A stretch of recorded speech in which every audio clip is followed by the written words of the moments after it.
আমাদের রাজনীতিবিদের প্রতি আমাদের শ্রদ্ধা ছিল। কোন রাজনীতিবিদ তারা ছিলেন? তারা বাংলাদেশকে স্বাধীন করার জন্য নিজের জানকে উৎসর্গ করেছেন, যৌবনকে জেলের মধ্যে কাটায় দিয়েছেন। সকল বিপদের মুখে, সকল জালেমের মুখে বুক চেতায় দাঁড়ায় থেকে দেশকে স্বাধীন করার জন্য নিজেদেরকে উৎসর্গ করেছেন। সে উলামায়ে কেরাম থেকে শুরু করে ওই ব্রিটিশ বিরোধী আন্দোলন সূচনা করেছিল আলেমরা, অন্য কোনো রাজনীতিবিদরা না। ওই ব্রিটিশের বিপক্ষে আন্দোলন করে যারা সংগ্রাম করে এই দেশকে প্রথমে ব্রিটিশ খেলাও করেছিলেন, তারপরে একটা দেশের সৃষ্টি, তারপরে বাংলাদেশের সৃষ্টি। সুতরাং পিছন থেকে এইখান থেকে এইটুকু ইতিহাস না বলে শুরুর থেকে উলামায়ে কেরামের ইতিহাস আপনাকে জানতে হবে। ওই ওলামায়ে কেরামের অবদান আছে, ওই সময় রাজনীতিবিদদের ত্যাগ আছে।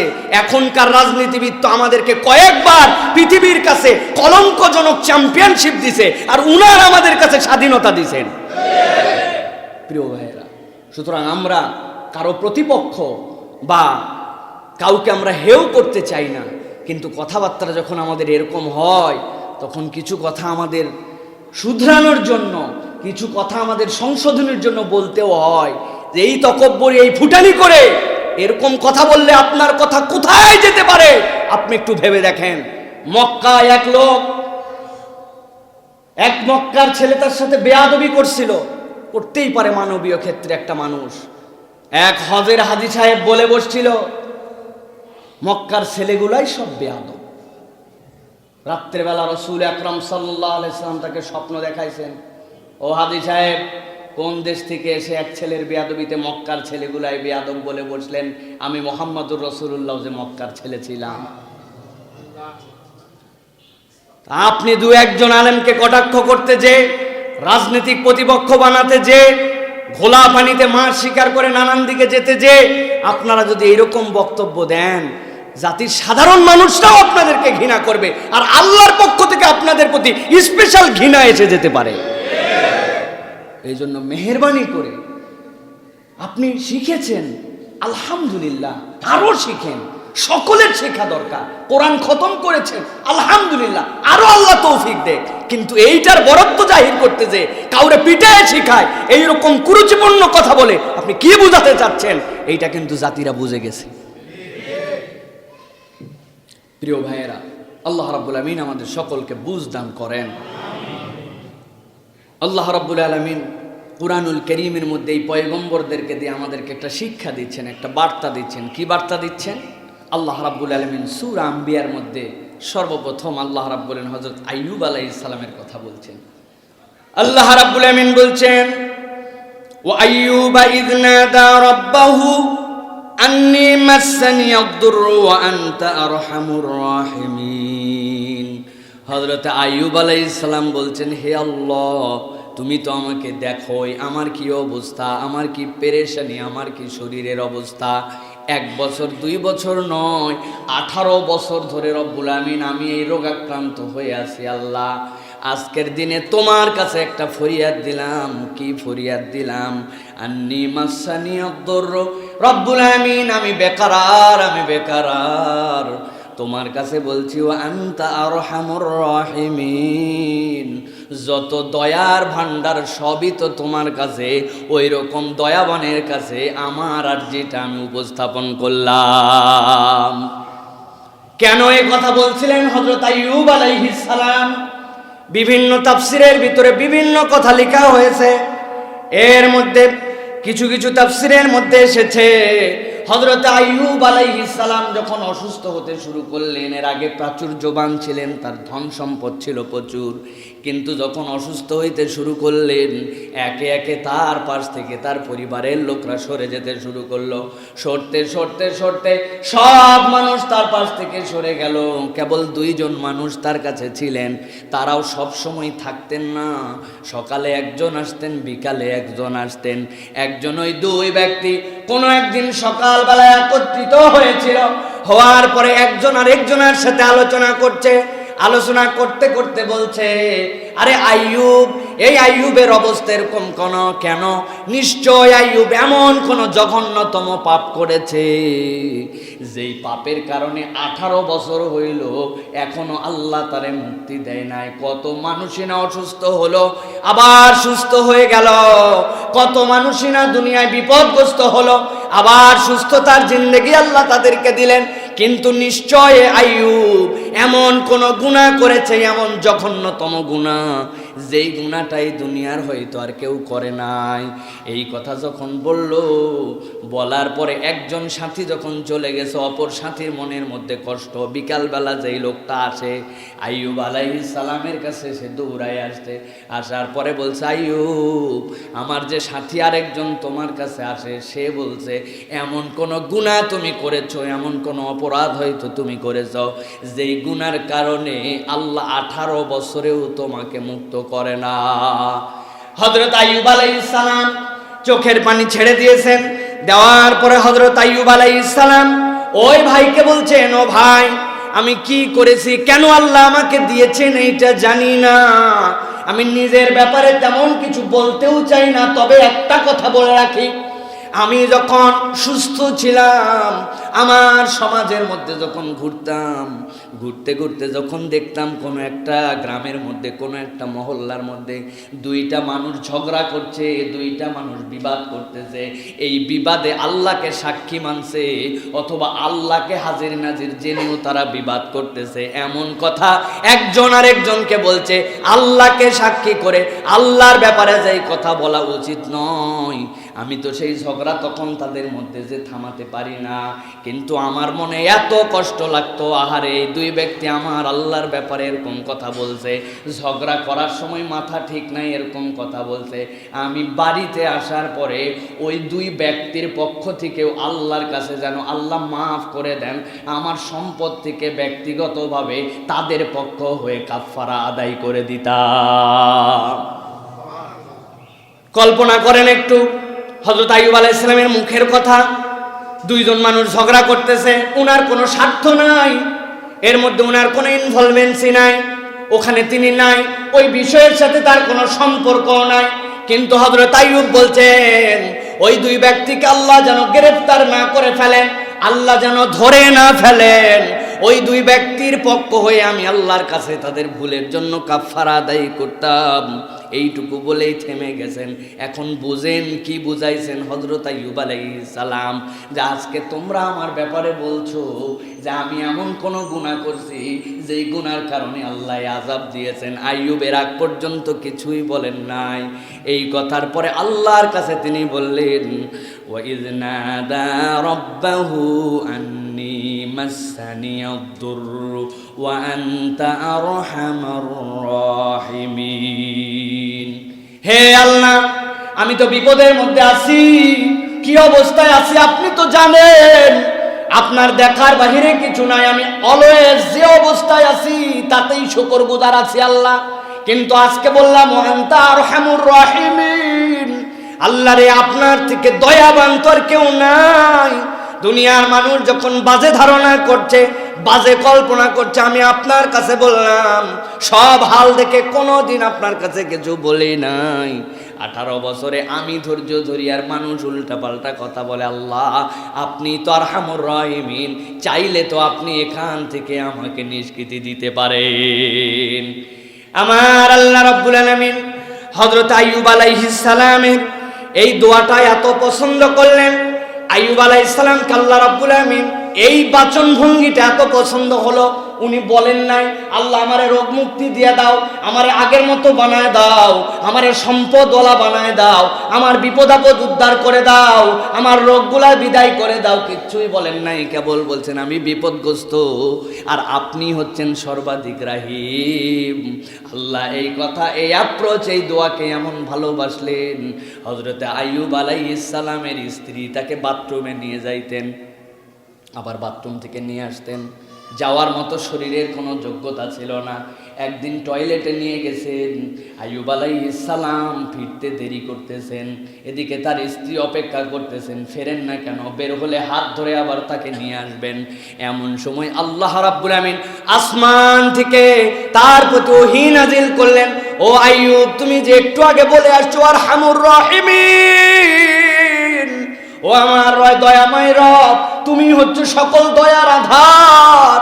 আমার কানের কাছে আল্লাহ রাব্বুল আমিনের কাছে এই বার্তা পৌঁছায় গেছে। আইয়ুব আলাইহিস সালামকে যখন তিনি হাজত ছেড়ে যখন বেরিয়ে আসতেছেন, আল্লাহ বললেন, আইয়ুব, যেটা সূরা সদের মধ্যে আসছে, উরকুদ বিরিজলিকা হাযা মুগতাসালুম বারিদুন ওয়া শারাব। হযরত আইয়ুবকে বললেন, আইয়ুব, আর এক ধাপও দিবে না, এখানে দাঁড়াও, তোমার যে পাটা আছে ওই পাটা দিয়ে মাটির মধ্যে একটা আঘাত করো, দেখি কি হয়, দেখো তো। হযরতে আইয়ুব আলাইহিস সালাম ইস্তেনজা সেরে নিজের স্ত্রীর কাছে আসবেন, এই সময় আল্লাহ বললেন, উরকুদ বিরিজলিক, তোমার পা দিয়ে আঘাত করো। আইয়ুব আলাইহিস সালাম আল্লাহর ওহী পেয়ে যেই না আঘাত করেছেন, এমন একটা ঝর্ণা ধারা সেখান থেকে বের হলো। আল্লাহ বলছেন, ঝর্ণাটা কেমন? মুগতাসালুম বারিদুন ওয়া শারাব, এইটা গোসলের উপযুক্ত, খাওয়ারও উপযুক্ত। হযরতে আইয়ুব আলাইহিস সালাম যেই না সেখানে গোসল করে উঠলেন আর একটু পানি পান করলেন, আইয়ুব আলাইহিস সালাম আগে যেরকম ছিলেন, যেরকম তার অঙ্গ ছিল, যেরকম সুদর্শন, যেরকম তার যুবক ছিলেন, আল্লাহ রাব্বুল আমিন তৎক্ষণাৎ আরহামুর রাহিমিন এইটার সারা দিয়ে আইয়ুবকে সাবেক বানায়া দিছেন। স্ত্রী তো খুঁজে পায় না, আইয়ুব আলাইহিস সালাম কই? একজন লোক সামনে দিয়ে যাচ্ছে, জিজ্ঞাসা করছে, ও সুদর্শন, এত সুন্দর দেখতে, তোমার মতোই দেখতে যুবককালে আমার স্বামী ছিল, তুমি কি একটা বৃদ্ধ মানুষকে দেখছো নাকি? লোকটারে খুঁজে পাই না।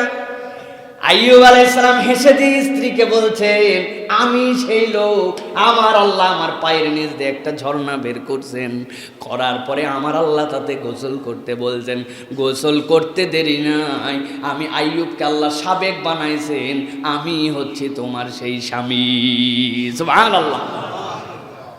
প্রিয় ভাইরা, কথাটা কি জন্য এটা বলছি? আল্লাহ এত কঠিন পরীক্ষা আমাদের জীবনে হয়তো দিবেন না, কিন্তু প্রিয় ভাইয়েরা, অল্পতেই যারা ধৈর্য হারা হয়ে যায়, দুনিয়ার বুকে যাদের কোনো ধৈর্য নাই, আল্লাহ তাদের জন্য 18 বছরের ধৈর্য দিয়েছেন।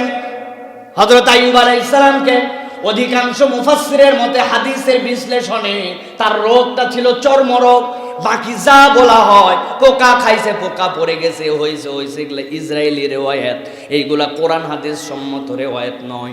যতটুকু সহিহ রেওয়ায়াতে বোঝা যায় তার চর্মরোগ ছিল, যেইটা অসহ্য ছিল, যেইটার হয়তোবা দুর্গন্ধ ছিল, হয়তোবা এমন অবস্থা ছিল তার পাশে মানুষ থাকতে পারতো না, এই জন্য সবাই সরে গেছে। 18 বছর কিচ্ছু বলেন নাই, আল্লাহর কাছে কেবল বলছেন, ওয়া আনতা আরহামুর রাহিমিন, আল্লাহ রে তুমি কেবল রহিমই নয়, আরহাম, সকল দয়াবানের উপরে দয়াবান।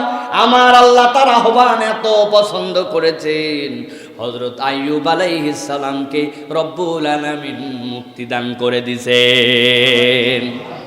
হযরত আইয়ুব আলাইহিস সালাম মুক্তি আল্লাহ রাব্বুল আলামিন তাকে দিয়ে দিলেন। এর আগে আইয়ুব আলাইহিস সালামের উপরে আল্লাহ কেন খুশি হলেন? হাদিসের মধ্যে, মুসলিম শরীফের একটা হাদিসের মধ্যে আসছে, আইয়ুব আলাইহিস সালাম যে আরহামুর রাহিমিন বলা মাত্র আল্লাহ রাব্বুল আমিনের উথাল পাথাল রহমত চলে আসলো। কেন? হযরত আইয়ুব আলাইহিস সালাম যখন অসুস্থ ছিলেন, তার স্ত্রী তার সাধ্যের মধ্যে সেবা শুশ্রূষা করেছেন, চায় আমার স্বামীটা ভালো হোক, কেমনে হবে, কার কাছে গেলে হবে, কোন ডাক্তার দেখালে হবে, আমার সাধ্যের মধ্যে চেষ্টা করতে আছেন।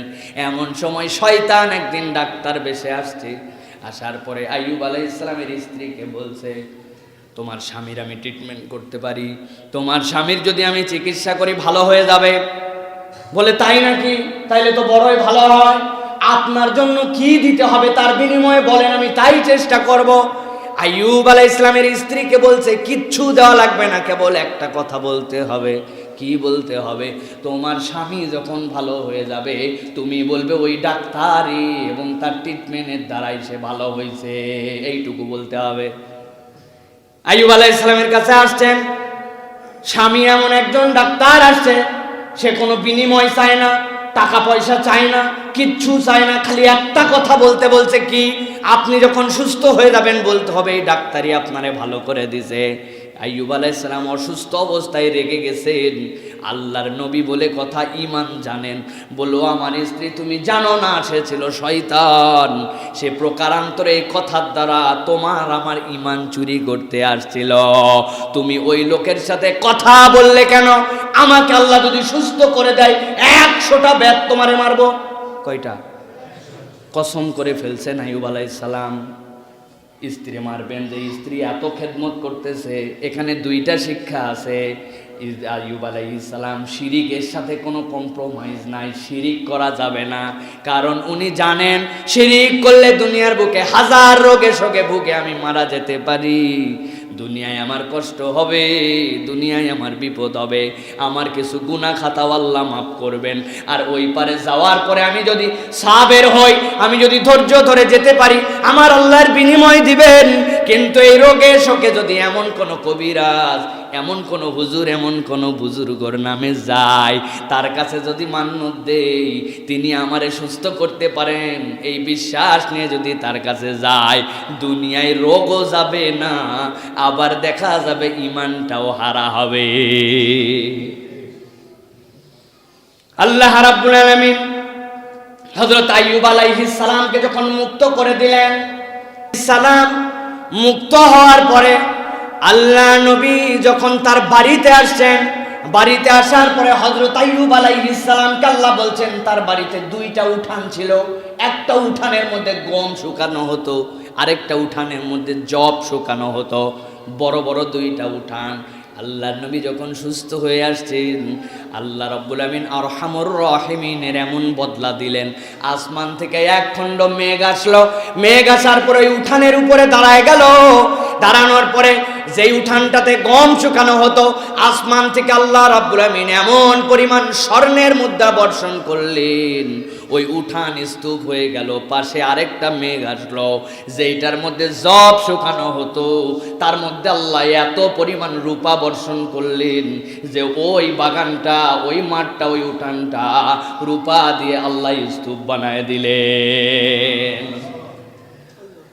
আমার আল্লাহ রাব্বুল আমিন বলছেন কিভাবে আমি তাকে পছন্দ করলাম, কেন এই নিয়ামতগুলা তাকে দিলাম। আল্লাহ বলছেন ফাস্তাজাবনা লাহু ফাকাশাফনা মা বিহি মিন দুররিন ওয়া আতাইনা আহলাহু ওয়া মিসলাহুম মাহুম রাহমাতাম মিন ইনদিনা। আল্লাহ বলছেন আইয়ুবের আহ্বান আমি শুনতে পেলাম, ফাস্তাজাবনা লাহু তারে উত্তর দিলাম, ফাকাশাফনা দূর করে দিলাম, মা বিহি মিন দুররিন তার যত রোগ বালাই ছিল আমি আল্লাহ সব দূর করে দিলাম, ওয়া আতাইনাহু আহলাহু আর তার যে পরিবারগুলা তার থেকে সরে গিয়েছিল, দূরে চলে গিয়েছিল, আমি আল্লাহ আবার পরিবারগুলাকে মিলায়ে দিলাম।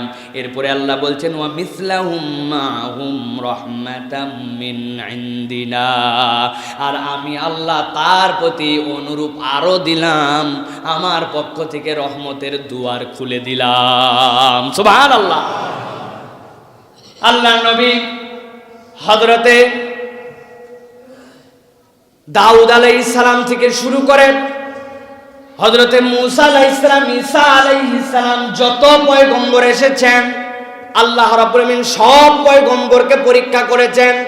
কিন্তু আল্লাহ রাব্বুল আমিন আপনার আমার জন্য এখানে যে পরীক্ষা করলেন হযরতে আইয়ুব আলাইহিস সালামকে, আল্লাহ রাব্বুল আমিন আইয়ুব আলাইহিস সালামের বিষয়টা একটু ভিন্নভাবে উপস্থাপন করেছেন।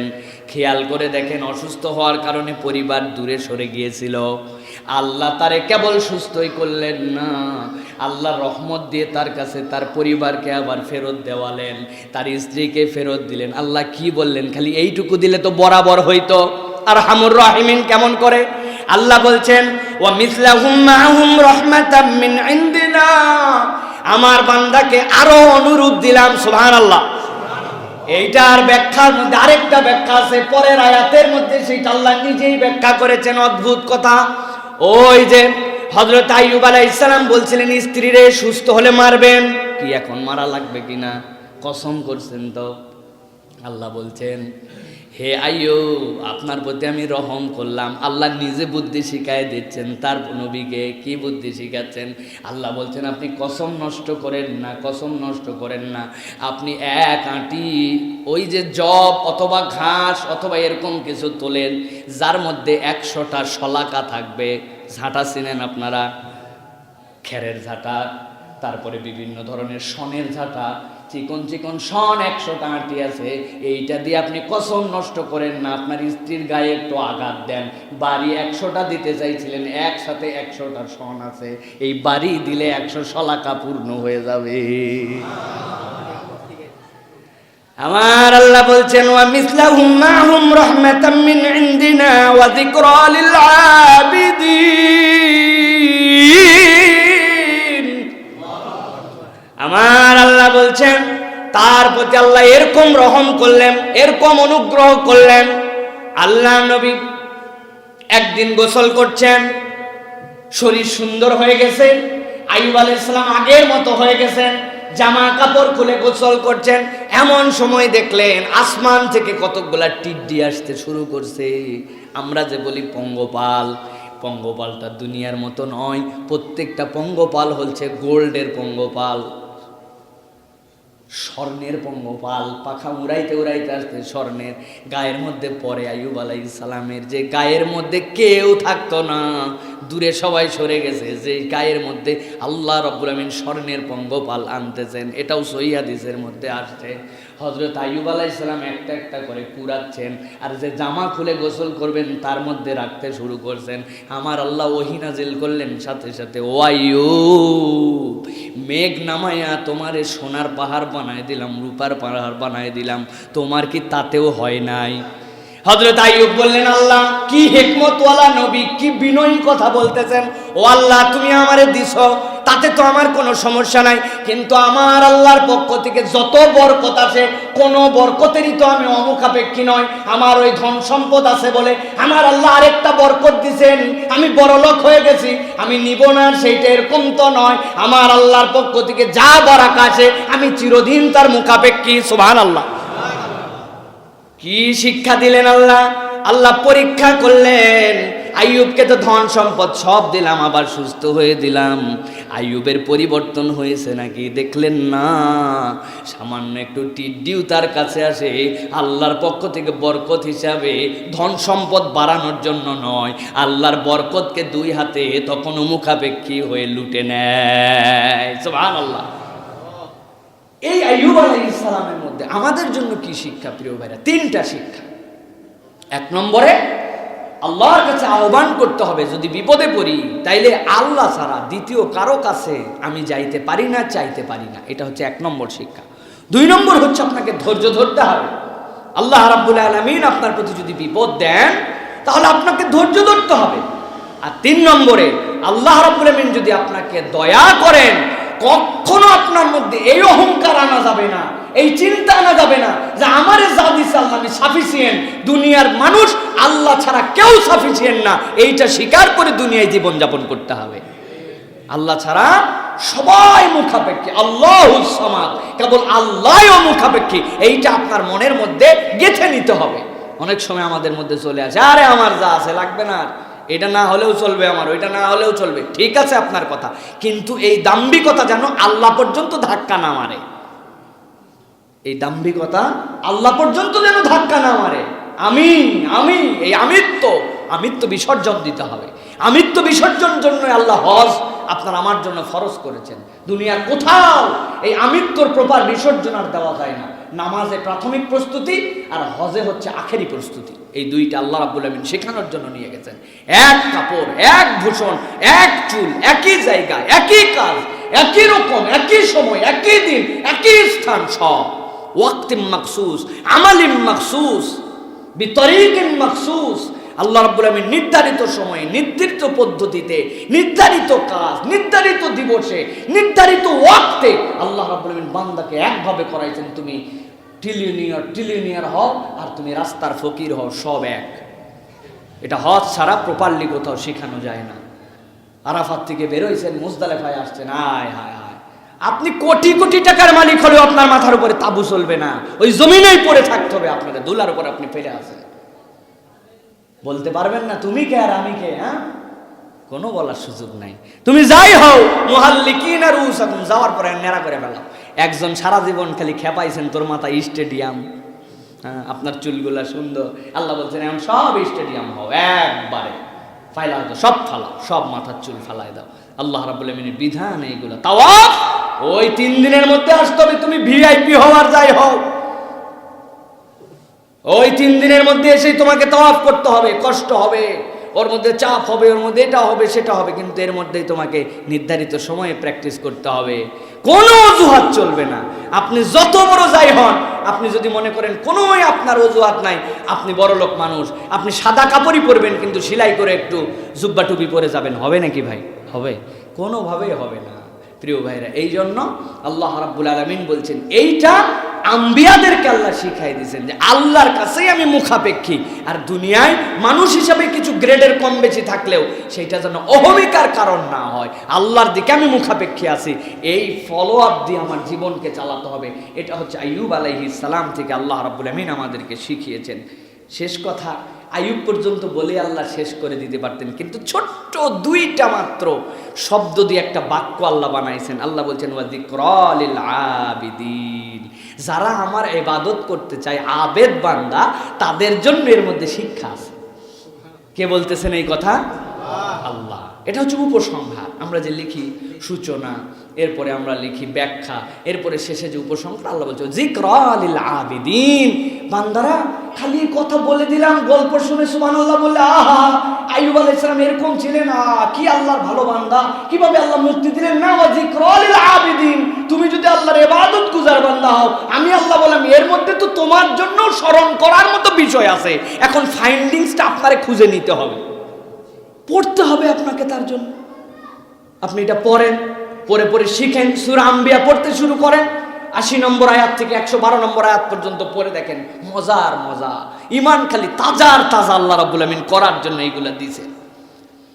আল্লাহ রাব্বুল আমিন এরপরে বলছেন ওয়া ইসমাঈল ওয়া ইদরিস ওয়া যাল কিফল কুল্লুম মিনাস সাবিরিন, আমি আল্লাহ আরো 3 জনের নাম বললাম। একজনকে তো চিনো, ইসমাইল, আরেকজন হচ্ছেন ইদ্রিস, আরেকজন হচ্ছেন জালকিফিল। মুফাসসিররা মতভেদ করেছেন জালকিফিলকে আল্লাহ নবী ছিলেন কিনা। ইবনে কাসির বলছেন আল্লাহ যেহেতু ধারাবাহিকভাবে 2 জন পয়গম্বরের সাথে তার নাম বলছেন, তিনি আল্লাহর নবী ছিলেন। আবার কেউ কেউ তাফসিরে ইবনে কাবিরের ভিতরে তিনি কোনো কথা বলেন নাই, জায়গায় চুপ করে থাকছেন, আমার জানা নাই, কিন্তু অধিকাংশের বর্ণনা অনুযায়ী জালকিফিল আল্লাহর নবী ছিলেন। তাদের গুণ কি ছিল? তাদের গুণ ছিল তারা আল্লাহর প্রতি সবচেয়ে বেশি সাবের ছিলেন, ধৈর্যশীল ছিলেন। ইসমাঈল আলাইহিস সালামের ধৈর্যের গল্প কি নতুন করে করা লাগবে? এই দৃষ্টান্ত কি কেউ পৃথিবী আর দিতে পারবে? আল্লাহ কোন নবীর থেকে নেনও নাই, কোন নবীর উপরে দেনও নাই। হযরত ইসমাঈলের ধৈর্য আপনার আমার জন্য যে নিয়ামত এনে দিয়েছে, এই নিয়ামতের কথা চিন্তা করলে সবচেয়ে বেশি আমি ভয় পাই। আমি বাপের বড় ছেলে, অনেক আগে দুনিয়ার থেকে আমার চলে যাওয়া লাগতো।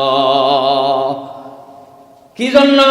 ও ইসমাঈল আলাইহিস সালাম, আল্লাহ নবী বললেন আমি যে স্বপ্ন দেখেছি, উনি বললেন যা দেখছেন আপনি তাই করেন, আপনি দেখতে পাবেন। আল্লাহ চাহে তো আমি সাবের থাকবো, আমি ছটফট করে পালাবো না। আপনি কুরবানি করেন, আমি কুরবানি হওয়ার জন্য রেডি আছি। আমার আল্লাহ ধৈর্যের এমন বেনিফিট দিলেন, কিয়ামত পর্যন্ত কুরবানি উঠে গেল। কেবল উঠলোই না, আল্লাহর একটা বরকত তার সাথে যুক্ত করলেন। উম্মতে মুহাম্মাদি তারা সবচেয়ে বড় বাঁচা বেঁচে গেছে। আজকের দিনে সব মানুষের চেহারা পরিষ্কার হয়ে যেত যদি ইসমাঈল আলাইহিস সালাম ওই ধৈর্য না ধরতেন। অনেকেই জানেন, অনেকেই জানেন না। হযরত ইব্রাহিম আলাইহিস সালামের আগ পর্যন্ত কুরবানি দেওয়া লাগতো। কুরবানিটা জবেহ করার পরে মাঠের মধ্যে দিয়ে আসতে হতো। আসমান থেকে একটা আগুন নেমে আসতো, আসার পরে কুরবানিটা যদি পুড়ায় ফেলতো, আসমানে যদি উঠে যেত, তাইলে বোঝা যাইতো হালাল মাল, হালাল কামাই আল্লাহ রব্বুল আমিন কবুল করেছেন। আর যারটা জমিনে পড়ে থাকতো, বোঝা যাইতো তার ঝামেলা আছে। আমার আল্লাহ যদি ওই বিধান রাখতেন, তাইলে মুসলিম বাজারে গন্ধে গন্ধে ভরপুর হয়ে যেত, কুরবানি একটাও হয়তো ওঠার সম্ভাবনা ছিল না। আমার আল্লাহ রাব্বুল আমিন বলছেন, ওয়া ইসমাঈল ওয়া ইদরিস ওয়া যাল কিফলি কুল্লুম মিনাস সাবিরিন। আল্লাহ বলছেন, ও ইসমাঈল, ও ইদ্রিস, ওই জাল কিফিল যেই নবীর কথা বললাম, তাদের থেকে শিক্ষা কি তোমাদের? তাদের থেকে শিক্ষা হচ্ছেন তারা প্রত্যেকে সাবের ছিলেন, ধৈর্যশীল ছিলেন।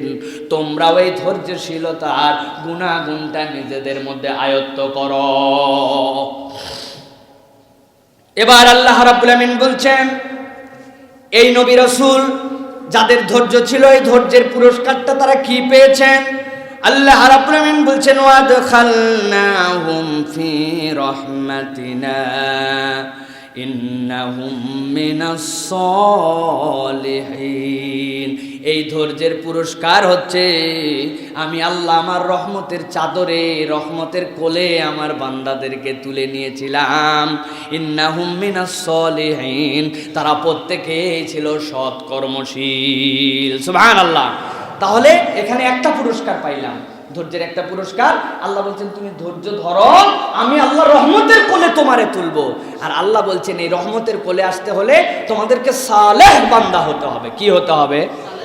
সালেহ কিভাবে হয়, নেককার কিভাবে হয়, আল্লাহ রাব্বুল আমিন কোরআনের কারীমের মধ্যে বলেছেন। দীর্ঘ হবে আলোচনা, সংক্ষেপে বলি।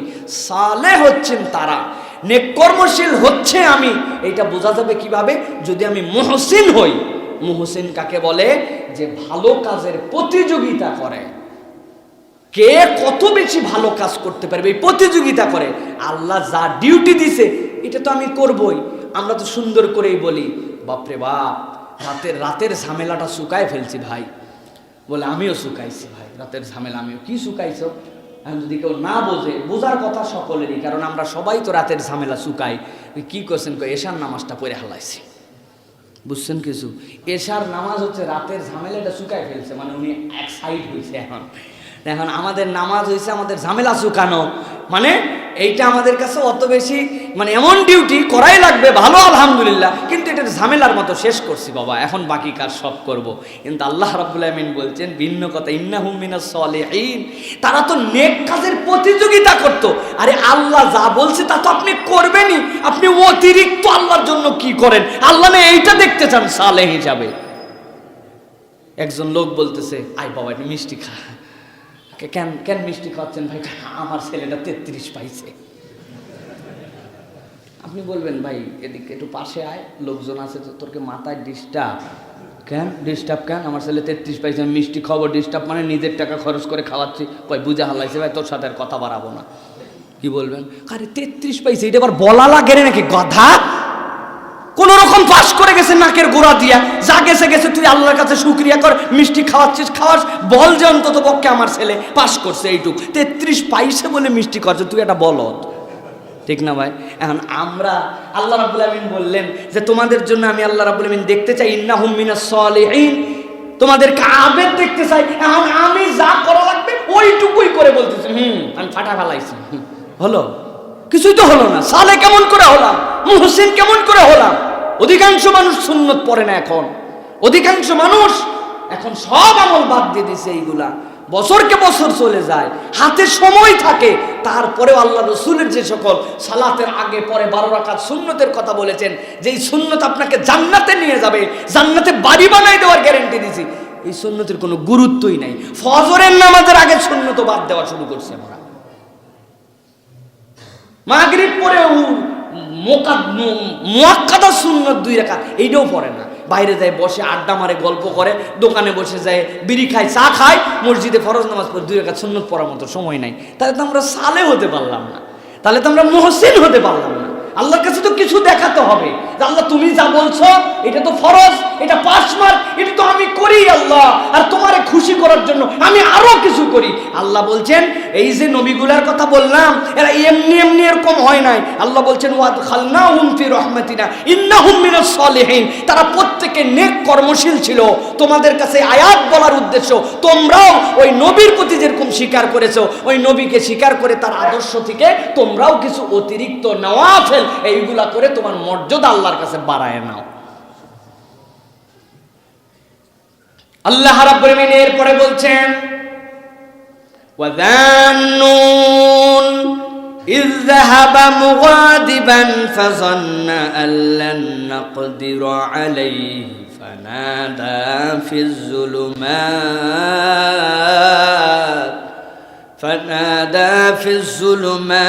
أن لا إله إلا أنت سبحانك إني كنت من الظالمين।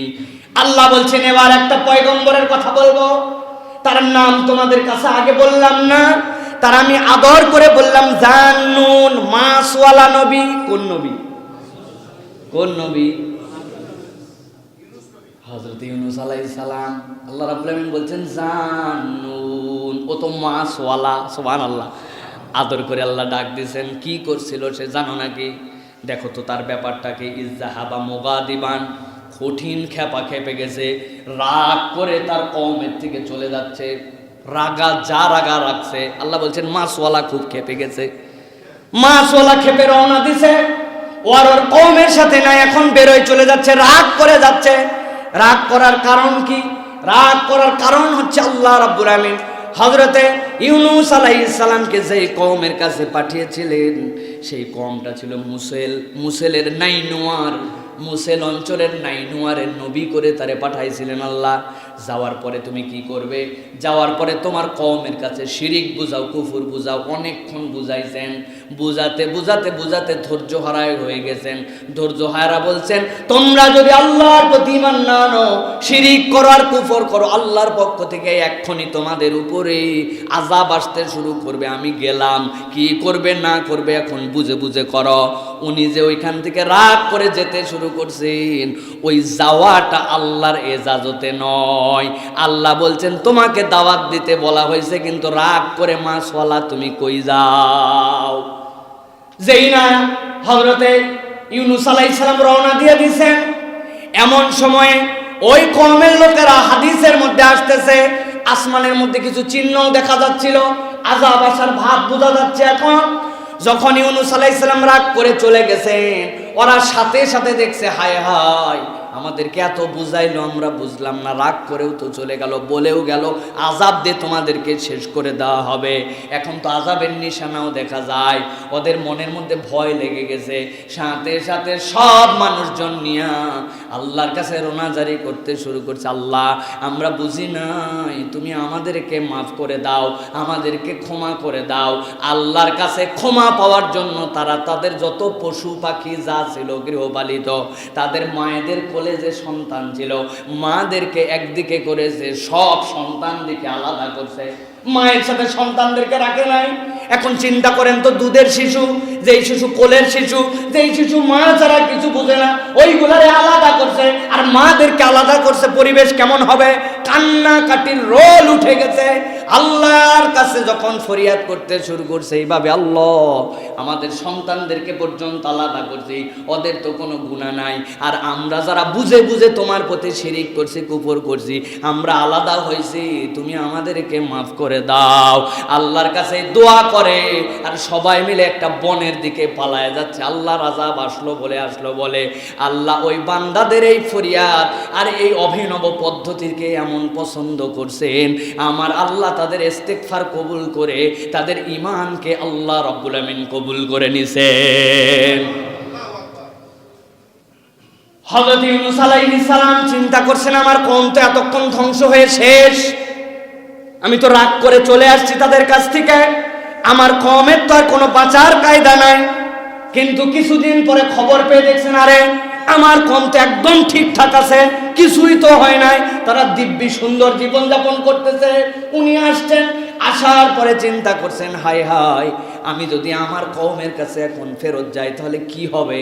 বলে কি হবে মানে, উনার কম যতই খারাপ হোক, আগে শিরিক করুক, আগে কুফর করুক, তাদের একটা সেখানকার ট্র্যাডিশন ছিল। কি ট্র্যাডিশন? যদি কেউ মিথ্যা বলে আর তার মিথ্যা যদি প্রমাণিত হয়ে যায় তাহলে সমাজের সবাই মিলে তারা হত্যা করে ফেলে। হযরত ইউনূস আলাইহিস সালাম কি বলে গেছেন? তোমাদের তওবা কবুল হবে না, তোমাদের বিপদ আছে, কিন্তু আসমান থেকে এক্ষুনি তোমাদের প্রতি গজব আসবে, তোমাদেরকে আল্লাহ ধ্বংস করে দিবে। ওদের তো গজব আসে নাই, মিথ্যা ভয় তাহলে হয়ে গেছে।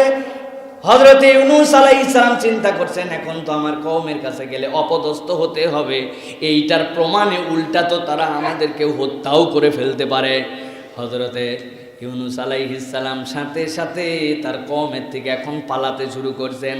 ফাযান্না আল্লান নাকদিরা আলাইহি, তিনি বলতেছেন, আল্লাহ বলছেন, আমার ইউনূস ওই মাছওয়ালা মনে করছিল আল্লাহ বোধহয় তার রাস্তা সংকীর্ণ করবেন না। তার ধারণা, আমি যে দাওয়াত দিছি, আমার কাজ যে পর্যন্ত করছি, যথেষ্ট করছি, আমি তো তাদের কাছে ডাকছি, সত্যিই তো বলছি তোমরা যদি কুফর করো, শিরিক করো, তাহলে তোমাদের বিপদ আছে, তো মিথ্যা বলি নাই, আমি তো আমার দায়িত্ব পালন করছি। অতএব আমি দায়িত্ব পালন করে এখন রাগ করেই যাই আর খুশি হয়ে যাই, আমি যাচ্ছি, আমার আল্লাহ মনে হয় আমার আর ধরবেন না, এটা তার ধারণা। আল্লাহ রাব্বুল আমিন বলছেন, ফানাদা ফিজ যুলুমাত,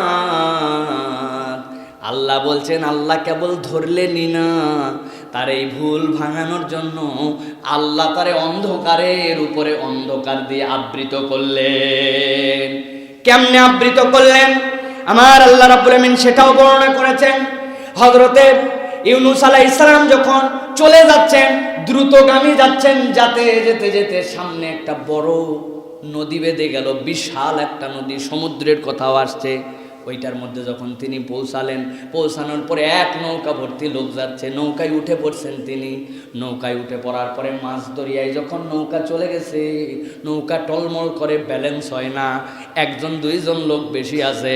হযরত ইউনূস আলাইহিস সালাম হৃষ্টপুষ্ট সুঠাম দেহি বিশাল আকার এক মানুষ।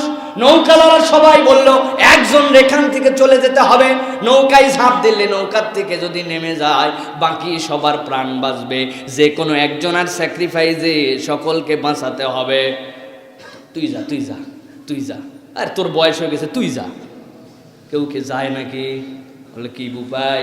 আল্লাহ রাব্বুল আমিন কোরআনে বলছেন, ইয আবাকা ইলাল ফুলকিল মাসউন ফাসাহামা ফাকানা মিনাল মুদহাদিন। লটারির মধ্যে নাম লেখো, সবার নাম লেখা হয়েছে, এবার লটারি তোলো, যার নাম উঠবে তারে ঝাঁপ দেওয়া লাগবে। যতবার লটারি আর যতবার নাম, লোক একখানি মাছওয়ালা। হযরত ইউনূস আলাইহিস সালামের নাম উঠে গেছে, উপায় নাই, শরীরের যে সকল কাপড় লাগবে না সেইগুলো ছেড়ে দিলেন, দিয়ে ঝাঁপ দিয়ে দিলেন। ঝাঁপ দিতে দেরি নাই, আল্লাহর উপরে তাওয়াক্কুল করে ঝাঁপ দিয়েছে। আল্লাহর সাথে সাথে তিমি মাছরে নির্দেশ দিয়েছে, দৌড় লাগা। এক দৌড়ে যাওয়ার পরে আমার ইউনূসরে গিলে ফেল, কিন্তু এই গিলাটা খাওয়ার জন্য নয়, ওই পেটের মধ্যে রাখার জন্য তুই রাখ। ইউনূস আলাইহিস সালামকে পেটের মধ্যে ঢুকাইছে, যেই বেগে আসছে, যেই বেগে গিলছে, ওই বেগে সমুদ্রের নিচে চলে গেছে। সমুদ্রের নিচে যাওয়ার পরে 300 ফিট নিচে যদি আপনি যান, সেখান থেকে 300 মিটার নিচের থেকে এক তুমুল অন্ধকার। যেই অন্ধকারে এক মাছ আরেক মাছের সাথে তাদের পার্সোনাল রাডার সিস্টেম আছে, পার্সোনাল শব্দ তরঙ্গ আছে, সেইটা দিয়ে সংকেত বিনিময় করে চলাফেরা করে। ওইখানে কোনো আলো নাই, এক অন্ধকার সমুদ্রের নিচের অন্ধকার, আরেক অন্ধকার মাছের অন্ধকার, আরেক অন্ধকার তার পেটের অন্ধকার, আরেক অন্ধকার নিজের জীবন নিয়ে চিন্তার অন্ধকার। আল্লাহ বলছেন, ওই জানুন, আল্লাহ রাব্বুল আমিন তারে এমন জুলুমাতের মধ্যে ফেললেন, কিন্তু এই জুলুমাতের মধ্যে ফেলার পরেও হযরত ইউনূস আলাইহিস সালাম এমন একটা কথা বলে বসলেন, আল্লাহ বলছেন সেইখানের সেই কথাটা আমার আল্লাহর কাছে এমন গ্রহণযোগ্য হলো। সে কি বুঝলো? সে বুঝলো ওই যে রাগ করে গিয়েছিলাম এইটা করা আমার ঠিক হয় নাই, আল্লাহর হুকুম ছাড়া যে বেরিয়ে আসছিলাম এইটা ঠিক হয় নাই, ওরা আমাকে মারবে কি মারবে না, মিথ্যা প্রতিপন্ন করবে কি করবে না, এইটা আমার চিন্তায় আল্লাহ তৌহিদে আমারে জানান নাই। আমার সিদ্ধান্তে আমি নৌকায় উঠে গেলাম, নামও যেহেতু আমারটা উঠছে, বুঝতে পারছে সব আমার আল্লাহর খেলা। অতএব আমি সেই অন্ধকার প্রকোষ্ঠ থেকে আল্লাহকে ডাক দিলাম, লা ইলাহা ইল্লা আনতা সুবহানাকা ইন্নী কুনতু মিনাজ জালিমিন। লা ইলাহা ইল্লা আনতা, আল্লাহ আগেই বলছি লা ইলাহা, তুমি ছাড়া কোনো ইলাহ নাই, ইল্লা আনতা, আপনি কেবল রব, আপনি কেবল ইলাহ। আবারও বলতেছি আল্লাহ, ইন্নী কুনতু মিনাজ জালিমিন, আমি স্বীকার করে নিচ্ছি আমার আত্মার উপরে আমি নিজেই জুলুম করেছি আল্লাহ। আমি স্বীকার করে বলছি তুমি ছাড়া আমার কোনো ইলাহ নাই। উনি কি বলছেন নাকি, আল্লাহ তুমি ছাড়া আমার কোনো ইলাহ নাই, আমি অন্যায় করেছি, এইখান থেকে বাঁচাও, নৌকার ব্যবস্থা করে দাও, উঠাইয়া দাও, আমার এই মাছ দিয়ে দিয়া ওই আমার জনপদের যেইখানে নদী আছে ওই নদীর চৌচিরে আমারে পৌঁছায় দাও। কিছু বলছেন, বিউটি বুঝেন দোয়ার। তিনি বলছেন লা ইলাহা ইল্লা আনতা, বারবার বলছি ইমানের শিক্ষা আছে এর মধ্যে। উনি বুঝাচ্ছেন আল্লাহ কেউ বাঁচাতে পারে না, কেউ এখান থেকে উদ্ধার করতে পারে না, যিনি করতে পারেন তিনি হচ্ছেন আমার ইলাহ। আমি তার কাছে স্বীকার করে নিলাম আমি জুলুম করেছি। কার উপরে? আমার উপরে আমি জুলুম করেছি, আমার আত্মার উপরে আমি জুলুম করেছি। যা যা সিদ্ধান্ত নিয়েছো একটাও আমার নেওয়া ঠিক হয় নাই। সরল স্বীকারোক্তি দিয়ে তোমার কাছে বললাম আল্লাহ। আল্লাহ বলছেন আমার ইউনূসের দোয়া আমার কাছে এত মকবুল, এত মকবুল। আল্লাহ রাব্বুল আমিন সাথে সাথে তার রিপ্লাই দিয়ে দিলেন, ফাস্তাজাবনা লাহু ওয়া নাজ্জাইনাহু মিনাল গামালিকা নুনজিল মুমিনিন। আল্লাহ বলছেন আমি তার উত্তর দিলাম, আমি রব্বুল আমিন সেখান থেকে তাকে মুক্ত করলাম। কি থেকে মুক্ত করলাম? গম। ভালো করে বোঝেন আল্লাহর শব্দ চয়ন। আল্লাহ রাব্বুল আমিন বলছেন ফাস্তাজাবনা লাহু, আমি আল্লাহ তার উত্তর দিলাম। উত্তর আমি রব্বুল আমিন সেখান থেকেও শুনতে পাইছি ইউনূসের। এরপরে আমি আল্লাহ বলছি নাজ্জাইনাহু মিনাল গাম, আমি তাকে দুশ্চিন্তা থেকে মুক্ত করলাম, মাছের পেট থেকে নয়। কিসের থেকে মুক্ত করছেন? তার মানে বোঝা যায় একটা মানুষের জীবনের সবচেয়ে বড় সমস্যার নাম হচ্ছে দুশ্চিন্তা। কে? 1000 কোটি টাকার মালিক, 3 ব্যাংকের থেকে নিচে টাকা, ওই টাকার সুদ দেওয়া লাগবে, প্রত্যেক মাসে তার 100 কোটি টাকা ইনকাম, কোম্পানির খরচ টরচ আবার দেখা যাচ্ছে 80 কোটি টাকা, 20 কোটি টাকা থাকে, 1000 কোটি টাকার ঋণ। চিন্তা কারে বলে উনি জানে, ঠিক কিনা? আরেকজন রাতে 3টার সময় যায়, এশার নামাজ পড়ে ঘুমায়, টুকরির মধ্যে ঘুমায় যায়, রাত 3টার সময় কাউরান বাজার জেগে ওঠে, মাথায় করে করে বোঝা টানে, মাথায় করে কপি টানে, ফুলকপি টানে, বেগুন টানে, টানার পরে সকাল হতে হতে 8টার মধ্যে 700-800 টাকার কামাই হয়ে যায়। বাজার সুন্দর করে হাতে নিয়ে বউরে দেয়, এরপরে সকালের খাবারটা খায়, জোহর পর্যন্ত দে ঘুম কে সে ঘুম, ওর কোনো চিন্তাও নাই, কিছু নাই। ওইটার নাম হচ্ছে শান্তি, আগেরটার নাম কিন্তু শান্তি নয়। দুনিয়ার বিশ্লেষণে সব কিন্তু মিলবে না। আল্লাহ রাব্বুল আমিন বলছেন এই জন্য আল্লাহর কাছে কি চাবে? এ আল্লাহ তুমি আমার পেরেশানি দূর করে দাও, আয় আল্লাহ তুমি আমার গাম দূর করে দাও, তুমি আমার দুশ্চিন্তা দূর করে দাও। আল্লাহ যদি দুশ্চিন্তার ভাগ নিয়ে নেন আর আল্লাহ যদি আপনার দুশ্চিন্তা দূর করে দেন, আপনার আমার জীবনে আর কোনো পেরেশানি বলে কিছুই থাকবে না। আমার আল্লাহ বলছেন কোন দুয়ার বরকতে এটা হইছে, লা ইলাহা ইল্লা আনতা সুবহানাক ইন্নী কুনতু মিনাজ জালিমিন।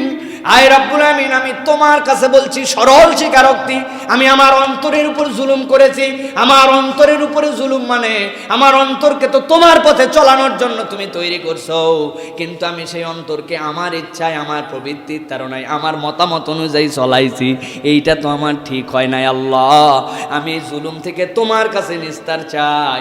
আল্লাহ বলছেন বান্দার দোয়াই ফাস্তাবজাবনা লাহু ওয়া নাজ্জাইনাহু মিনাল গাম। আমি আল্লাহ কেবল দোয়াই শুনি নাই, তার দুশ্চিন্তাকে আমি আল্লাহ দূর করে দিয়েছি। ওয়া কাযালিকা নুনজিল মুমিনিন।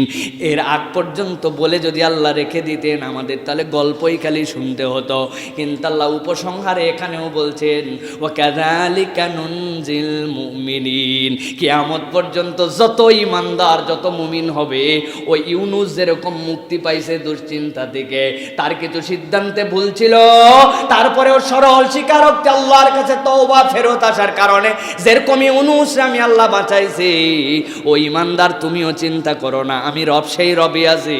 আমি এইরকম করে যুগে যুগে যুগে যুগে যুগে যুগে ঈমানদারদেরকে মুক্ত করে দিব। যালিকা নুনজিল মুমিনিন। আল্লাহ রাব্বুল আলামিন বলছেন এরকম করে আমি ঈমানদারদেরকে বাঁচাবো।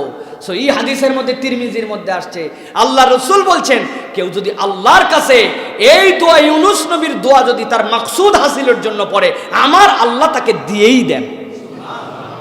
ইমাম নাসিরউদ্দিন আলবানী রাহমাতুল্লাহ হাদিসকে হাসান বলেছেন, সহিহ বলেছেন। কেউ যদি আল্লাহর কাছে লা ইলাহা ইল্লা আনতা এটা বুঝে আর নিজের জুলুমের স্বীকারোক্তি দেয়, বান্দার হক নষ্ট না করে, আমার আল্লাহ ওই বান্দা যত পেরেশানিতে থাক, এই দোয়া যদি অন্তর থেকে ধারণ করে করতে পারে, আল্লাহ রাব্বুল আমিন ওই ঈমানদারকে মুক্ত করে দেন। কে বলেছেন? আপনার আমার নবী সাল্লাল্লাহু আলাইহি সাল্লাম বলেছেন। প্রিয় ভাইরা, কিন্তু এই দোয়ারেও আমরা এখন বিজনেস টার্ম বানাইছি। কি ভাই, বিজনেস না? কি সাংঘাতিক বিজনেস! 1 লক্ষ বার খতম, 2 লক্ষ বার খতম, এলাকায় আমার বিপদ পড়ছে, আমার গার্মেন্টসের সমস্যা হয়েছে, আমার অমুক হয়েছে, তমুক হয়েছে, আমার ছেলে আমার মেয়ে অমুক পাশ ফেল, অমুক ঝামেলা তমুক ঝামেলা, বিপদ আপদ উদ্ধারের জন্য এলাকার হুজুর টুজুর সবাই নিয়ে যায়, লাগাও তেঁতুলের বিচি, আমরা পরে হুলুস্তুর করে ফেলতেছি। আর যিনি আয়োজন করছেন উনি তো আলেম ওলামা আসছে, অবশ্যই ইজ্জত করতে হবে। উনি খাসির গোশত রান্নায় ব্যস্ত আছে, গরুর গোশত, তেহারি সব খাওয়ানোর জন্য পেরেশান। কে আসতেছে কে না যাচ্ছে, উনার বিপদ সাইফুল্লাহ পড়তেছে, বেলাল সাহেব পড়তেছে, হুজুর সাহেব পড়তেছে, আপনি পড়তেছেন, কি পড়তেছেন? লা ইলাহা ইল্লা আনতা সুবহানাকা। আল্লাহ তোমার পবিত্রতা ঘোষণা করছি, তুমি ছাড়া কোনো ইলাহা নাই।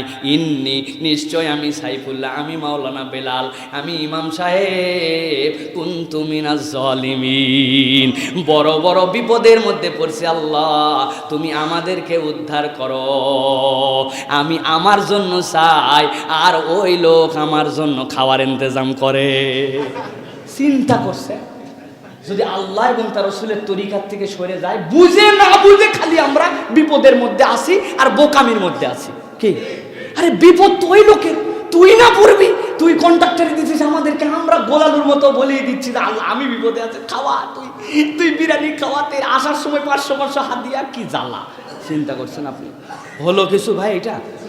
এই জন্য আমাদের নিজের কান্দা নিজে কাঁদতে হবে, নিজের চাওয়া আল্লাহর কাছে নিজে চাইতে হবে। এটা সাহাবায়ে কেরামের প্র্যাকটিসে ছিল না, তাবেঈনদের প্র্যাকটিসে ছিল না। আবু হুরায়রা কি বলে, আবু হানিফা, ইমাম শাফি, আহমদ ইবনে হাম্বল, তাদের থেকে এটার কোনো প্রমাণিত আমাদের কাছে নাই যে এই আমল করতে হবে, এইরকম করে করতে হবে। এইটা ভালো দোয়া। আল্লাহ রাসূল বলছেন তোমার নিজের চাওয়ার দোয়া, তুমি বেশি বেশি আল্লাহর কাছে চাও, আল্লাহ তোমার মাকসুদ পূরণ করে দিবেন। আল্লাহ আমাদেরকে বুঝ দান করুক। প্রিয় ভাইয়েরা, সর্বশেষ বলবো আপনাদের কাছে, প্রিয় ভাইয়েরা, আম্বিয়ায়ে কেরামের জীবন থেকে আমাদের জন্য খুব মজার কিছু বিষয় আছে, যে বিষয়গুলো আমাদেরকে ধারণ করে নিয়ে চলতে হবে। এই দুনিয়ায় আমাদের জন্য কত হতাশা, কত ধরনের দুশ্চিন্তা, কত ধরনের আমাদের জন্য বিপদ আপদ আসে। যখন রক্ত সম্পর্কীয় কেউ আপনার সাথে প্রতারণা করবে, আপনি ভেঙে পড়েন না ভাই। আল্লাহ রাব্বুল আমিন শিক্ষা দিচ্ছেন আপনার আমার জন্য। হযরত ইউসুফ আলাইহিস সালাম, ওনার আপন ভাইরা না ওনারা বিপদে ফেলছিল।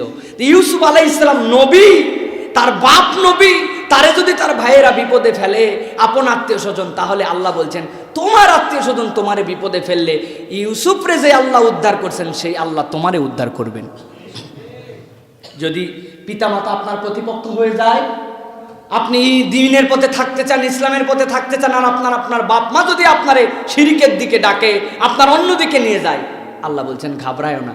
ইব্রাহিম আলাইহিস সালামকে ওর বাপ মা মিলেই বিপদে শুধু ফেলাই নাই, ইব্রাহিম আলাইহিস সালামের আগুনের উদ্বোধক ছিল তার বাপ। নিজের সন্তান রে নিজে আগুনে ফেলছে, ওই আগুন রে আমি আল্লাহ কুনি বারদাম ওয়া সালামা ইব্রাহিমের জন্য নিরাপদ করছিলাম। সুতরাং দ্বীন ইসলামের ক্ষেত্রে তোমার বাপ মাও যদি তোমার বিপক্ষে যায়, তুমি চিন্তা করো না। ঘোর বিপদ, আশার আলো নাই, শেষ ভরসাও খুঁজে পাচ্ছেন না, কি করবেন আপনি? কুল কিনারাহীন, অতল অতল অন্ধকারে আপনার জীবন। আল্লাহ বলছেন তোমার অবস্থা যতই সাংঘাতিক হোক, ইউনুস আলাইহিস সালামের থেকেও কি খারাপ তোমার অবস্থা? সে কোন সমুদ্রের মধ্যে, যেইখানে ঝাঁপ দিছে তারে ফালায় দিছে, ওই সমুদ্রের নিচে চলে গেছে মাছের পেটে। আমি আল্লাহ রাব্বুল আলামিন যদি ইউনুসরে হেফাজত করতে পারি, তোমার নবীর শিক্ষা, তুমি যেখানে কোনো পথ দেখতে পাবে না, ঘোর তমাশা তোমার লেগে যাবে, তুমি তোমার নবীর দিকে শিক্ষা নিয়ে আল্লাহর কাছে চাও, আমি আল্লাহ তোমারে উদ্ধার করব। আপনার বিরুদ্ধে অপবাদ আর গুজবে পুরা দুনিয়া আপনার প্রতিপক্ষ, দুনিয়ার সবাই আপনার বিপক্ষে অপবাদ দিচ্ছে, গুজব দিচ্ছে, মিথ্যা কথা বলতেছে।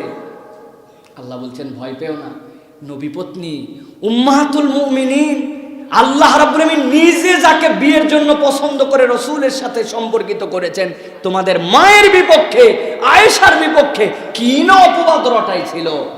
তোমার অবস্থা কি তার চেয়েও খারাপ? তুমি কি আয়েশার থেকে উন্নত নিজেকে ভাবতেছ? সম্ভব নয়।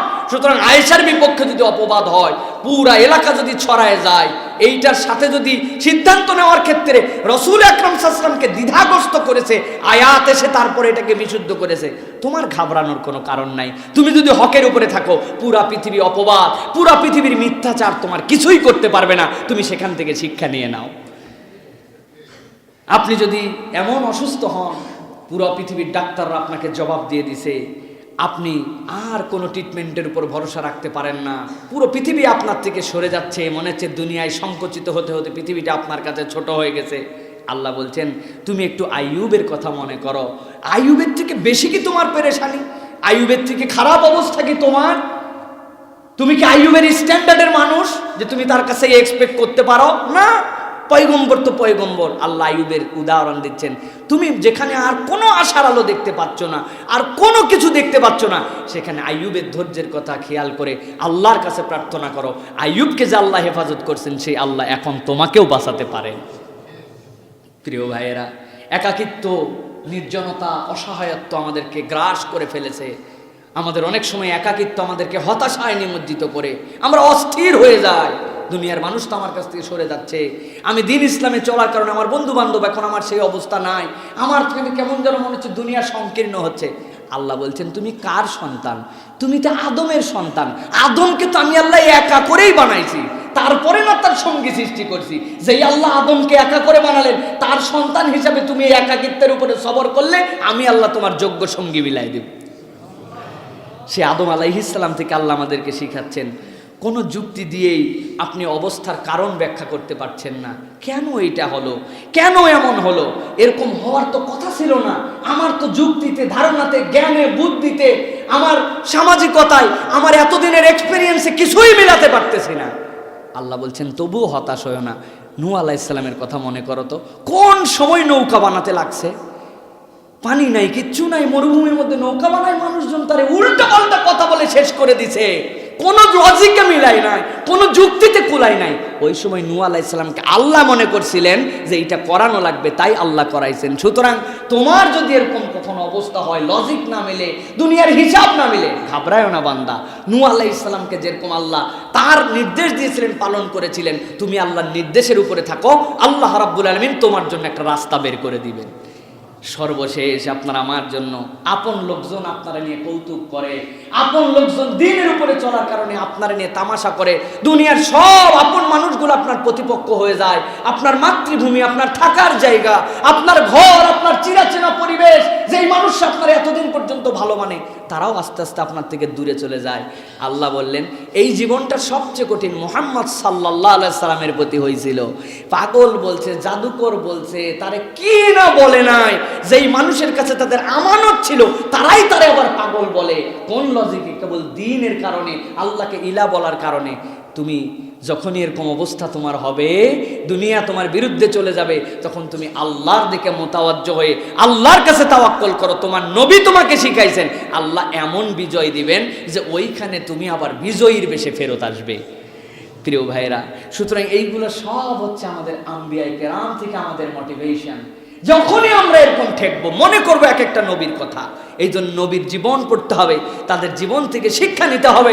আল্লাহ রাব্বুল আলামিন তাহলে আমাদের জন্য মুক্তির রাস্তা বের করবেন। আল্লাহ বলছেন ওয়া কাযালিকা নুনজিল মুমিনিন, এইভাবেই আমি আল্লাহ আমার যারা মুমিন বান্দা হবে তাদের জন্য মুক্তির দিশা আমি দিয়েই দিব।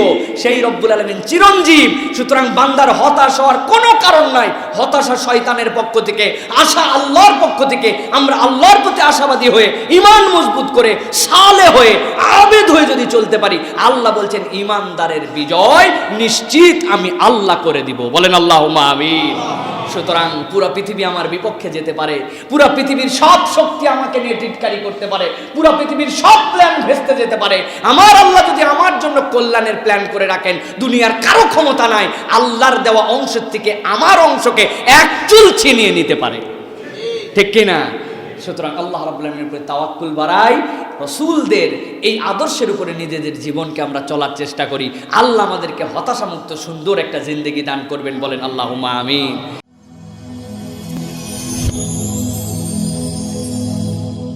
Rose TV 24. Enjoy by listening to the Holy Quran.